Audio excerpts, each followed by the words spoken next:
1 Samuel chapter 6. The ark of the Lord was in the country of the Philistines 7 months. Then the Philistines called for the priests and the diviners and said, "What shall we do with the ark of the Lord? Tell us what we should send with it to its place." They said, "If you send away the ark of the God of Israel, do not send it empty, but by all means return him a guilt offering. Then you will be healed and will be ransomed. Will not his hand then turn from you?" And they said, "What is the guilt offering that we shall return to him?" They answered, 5 gold tumors and 5 gold mice, according to the number of the lords of the Philistines. For the same plague was upon all of you and upon your lords. So you must make images of your tumors and images of your mice that ravage the land, and give glory to the God of Israel. Perhaps he will lighten his hand on you and your gods and your land. Why should you harden your hearts as the Egyptians and Pharaoh hardened their hearts? After he had made fools of them, did they not let the people go, and they departed?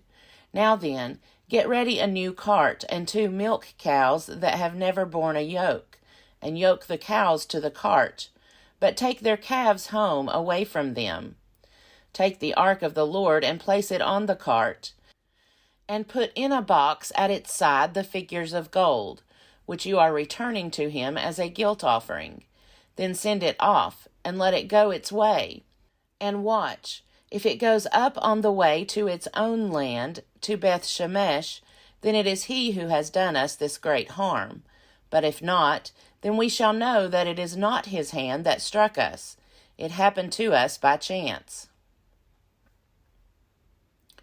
The men did so. They took 2 milk cows and yoked them to the cart, and shut up their calves at home. They put the ark of the Lord on the cart, and the box with the gold mice and the images of their tumors. The cows went straight in the direction of Beth Shemesh along one highway, lowing as they went. They turned neither to the right nor to the left, and the lords of the Philistines went after them as far as the border of Beth Shemesh. Now the people of Beth Shemesh were reaping their wheat harvest in the valley. When they looked up and saw the ark, they went with rejoicing to meet it. The cart came into the field of Joshua of Beth Shemesh, and stopped there.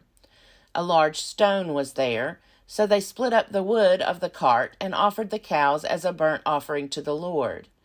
The Levites took down the ark of the Lord and the box that was beside it, in which were the gold objects, and set them upon the large stone. Then the people of Beth Shemesh offered burnt offerings and presented sacrifices on that day to the Lord. When the 5 lords of the Philistines saw it, they returned that day to Ekron. These are the gold tumors which the Philistines returned as a guilt offering to the Lord: 1 for Ashdod, 1 for Gaza, 1 for Ashkelon, 1 for Gath, 1 for Ekron. Also the gold mice, according to the number of all the cities of the Philistines belonging to the 5 lords, both fortified cities and unwalled villages. The great stone, beside which they set down the ark of the Lord, is a witness to this day in the field of Joshua of Beth Shemesh. The descendants of Jeconiah did not rejoice with the people of Beth Shemesh when they greeted the ark of the Lord, and he killed 70 men of them. The people mourned because the Lord had made a great slaughter among the people. Then the people of Beth Shemesh said, "Who is able to stand before the Lord, this holy God? To whom shall he go so that we may be rid of him?" So they sent messengers to the inhabitants of Kiriath-Jearim, saying, "The Philistines have returned the ark of the Lord. Come down and take it up to you." 1 Samuel chapter 7. And the people of Kiriath-Jearim came and took up the ark of the Lord, and brought it to the house of Abinadab on the hill. They consecrated his son Eleazar to have charge of the ark of the Lord. From the day that the ark was lodged at Kiriath-Jearim, a long time passed, some 20 years, and all the house of Israel lamented after the Lord. Then Samuel said to all the house of Israel, "If you are returning to the Lord with all your heart, then put away the foreign gods and the Astartes from among you. Direct your heart to the Lord, and serve him only, and he will deliver you out of the hand of the Philistines." So Israel put away the Baals and the Astartes, and they served the Lord only. Then Samuel said, "Gather all Israel at Mizpah, and I will pray to the Lord for you." So they gathered at Mizpah, and drew water and poured it out before the Lord. They fasted that day, and said, "We have sinned against the Lord." And Samuel judged the people of Israel at Mizpah. When the Philistines heard that the people of Israel had gathered at Mizpah, the lords of the Philistines went up against Israel. And when the people of Israel heard of it, they were afraid of the Philistines. The people of Israel said to Samuel, "Do not cease to cry out to the Lord our God for us, and pray that he may save us from the hand of the Philistines." So Samuel took a sucking lamb and offered it as a whole burnt offering to the Lord. Samuel cried out to the Lord for Israel, and the Lord answered him. As Samuel was offering up the burnt offering, the Philistines drew near to attack Israel. But the Lord thundered with a mighty voice that day against the Philistines and threw them into confusion, and they were routed before Israel. And the men of Israel went out of Mizpah and pursued the Philistines, and struck them down as far as beyond Beth-kar. Then Samuel took a stone and set it up between Mizpah and Jeshanah, and named it Ebenezer, for he said, "Thus far the Lord has helped us." So the Philistines were subdued and did not again enter the territory of Israel. The hand of the Lord was against the Philistines all the days of Samuel. The towns that the Philistines had taken from Israel were restored to Israel, from Ekron to Gath, and Israel recovered their territory from the hand of the Philistines. There was peace also between Israel and the Amorites. Samuel judged Israel all the days of his life. He went on a circuit year by year to Bethel, Gilgal, and Mizpah, and he judged Israel in all these places. Then he would come back to Ramah, for his home was there. He administered justice there to Israel, and built there an altar to the Lord. 1 Samuel chapter 8. When Samuel became old, he made his sons judges over Israel. The name of his firstborn son was Joel, and the name of his second Abijah. They were judges in Beersheba. Yet his sons did not follow in his ways, but turned aside after gain. They took bribes and perverted justice. Then all the elders of Israel gathered together and came to Samuel at Ramah and said to him, "You are old, and your sons do not follow in your ways. Appoint for us, then, a king to govern us, like other nations." But the thing displeased Samuel when they said, "Give us a king to govern us."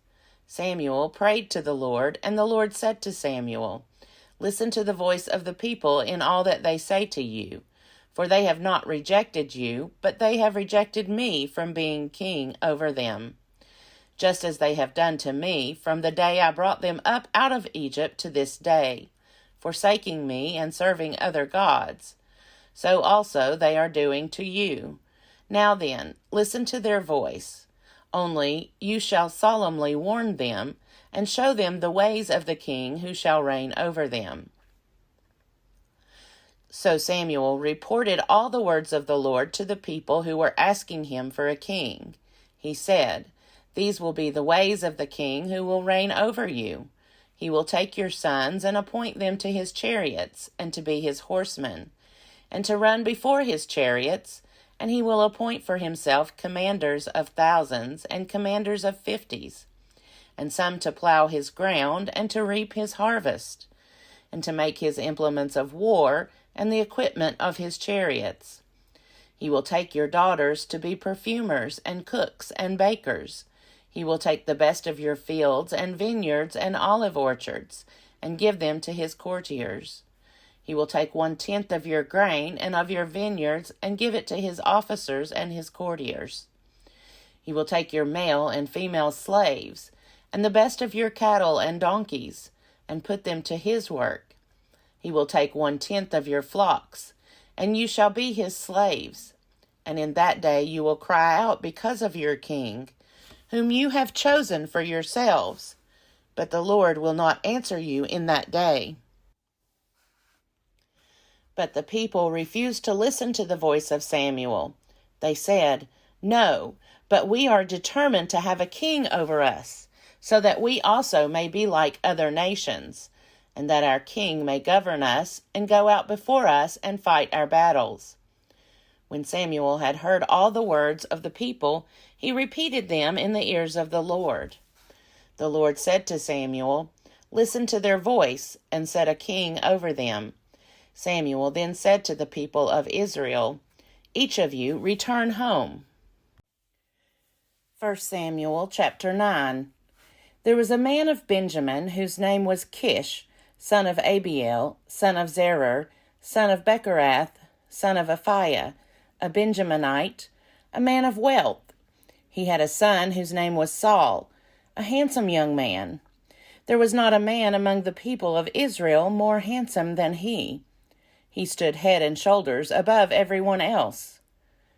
Now the donkeys of Kish, Saul's father, had strayed. So Kish said to his son Saul, "Take one of the boys with you, go and look for the donkeys." He passed through the hill country of Ephraim and passed through the land of Shalisha, but they did not find them. And they passed through the land of Shalim, but they were not there. Then he passed through the land of Benjamin, but they did not find them.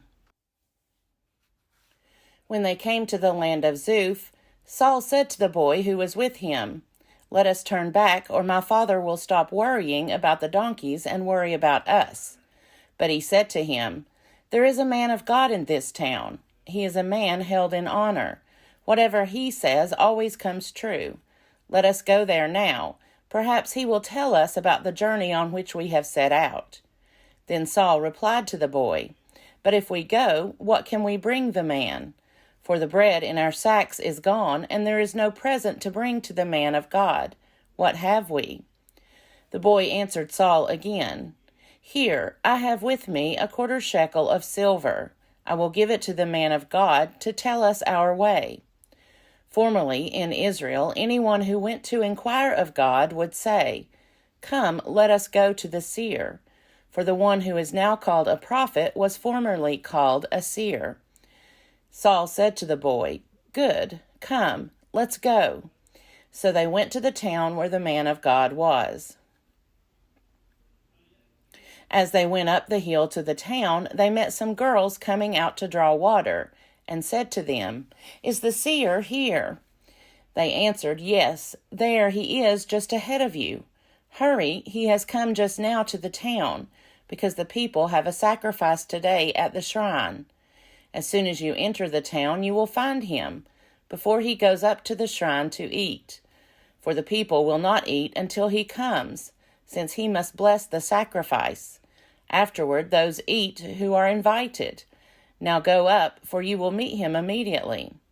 So they went up to the town. As they were entering the town, they saw Samuel coming out toward them on his way up to the shrine. Now the day before Saul came, the Lord had revealed to Samuel, "Tomorrow, about this time, I will send to you a man from the land of Benjamin, and you shall anoint him to be ruler over my people Israel. He shall save my people from the hand of the Philistines. For I have seen the suffering of my people, because their outcry has come to me." When Samuel saw Saul, the Lord told him, "Here is the man of whom I spoke to you. He it is who shall rule over my people." Then Saul approached Samuel inside the gate and said, "Tell me, please, where is the house of the seer?" Samuel answered Saul, "I am the seer. Go up before me to the shrine, for today you shall eat with me, and in the morning I will let you go, and will tell you all that is on your mind. As for your donkeys that were lost 3 days ago, Give no further thought to them, for they have been found. And on whom is all Israel's desire fixed, if not on you and on all your ancestral house? Saul answered, I am only a Benjaminite, from the least of the tribes of Israel, and my family is the humblest of all the families of the tribe of Benjamin. Why then have you spoken to me in this way? Then Samuel took Saul and his servant boy and brought them into the hall, and gave them a place at the head of those who had been invited, of whom there were about 30.